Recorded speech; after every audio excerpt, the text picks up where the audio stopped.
Welcome to my channel at Federal Opinion. Today is a wonderful day in the universe. Of course, we are witnessing a total eclipse around the world. So sit tight and watch this video to the end to know more about eclipse and the countries that are likely to witness this eclipse. And at the end, share your thoughts about this video at the comments below. Please hit the like button, subscribe, and share this video across social media platforms. It is perhaps the greatest show from Earth, a total solar eclipse when the moon's shadow turns day into night. This one will stretch from coast to coast across North America. Here's the path of totality. A little over 100 miles wide and more than 30 million people living within it will see the moon completely block out the sun. Even further away, there's a chance of seeing a partial eclipse, as long as there's no clouds, of course. In Miami, about half of the sun will be covered by the moon's silhouette. It starts out in the Pacific, reaching the coast of Mexico at 11:07 a.m. local time. That's just after 7 p.m. in the UK. Darkness will last up to 4 minutes 28 seconds. Then the moon's shadow, or umbra, races northeast at more than 1,500 miles an hour into Texas, through the Midwest, up to Ohio, New York, Vermont, and Maine. 15 states in all. Then into Canada and out over the Atlantic around 100 minutes later. By cosmic coincidence, the moon is 400 times smaller than the sun, but right now it's also 400 times closer to the Earth. So the two appear to us to be the same size. When the moon passes between the sun and the Earth, it blocks out the light, casting a shadow on the planet's surface. Those within the path are in for a treat. First, the temperature plummets. Then, seconds before totality, there's a flash and Bailey's beads appear, a few bright spots of sunlight shining through valleys on the edge of the moon. Sometimes the eclipse looks like a diamond ring. And then totality, when the moon and sun perfectly align. In the dim twilight, the brilliant white corona, the sun's outer atmosphere, becomes visible, streaming out into the dark sky. And minutes later, the sun re-emerges and daylight returns. It's special and it's rare. These are the total eclipse paths over the last 5,000 years, roughly one every 18 months. But from any one spot, they're visible on average just once in every 375 years. The next one is on the 12th of August, 2026, with a shadow passing over Greenland, Iceland, Portugal, and Spain. But there won't be a total eclipse in the UK until 2090.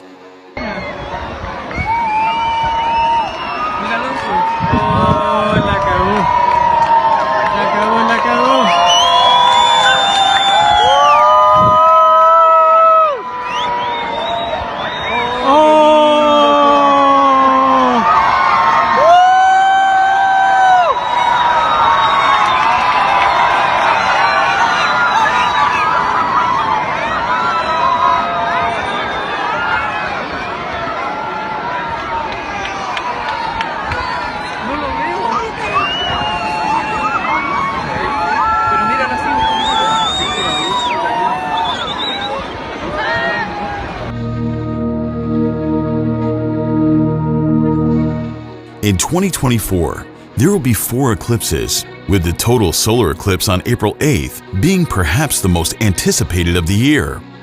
The path of totality, where the moon completely covers the sun, will traverse North America, starting from Mexico and moving through the United States to Canada. This is the only eclipse of the century where the path of totality crosses the US, Mexico, and Canada. In the US, totality will begin in Texas at 1:27 p.m. CDT and end in Maine at 3:35 p.m. EDT on April 8th. It will be the longest total solar eclipse visible from the US in a century. The maximum duration of totality will be about 4 minutes and 28 seconds. The record for the longest total solar eclipse in history goes back to June 15th, 743 BC. With the duration of 7 minutes and 28 seconds off the coast of Kenya and Somalia. The 2024's eclipse duration is about twice that of the 2017 Great American Eclipse, which over 20 million people viewed.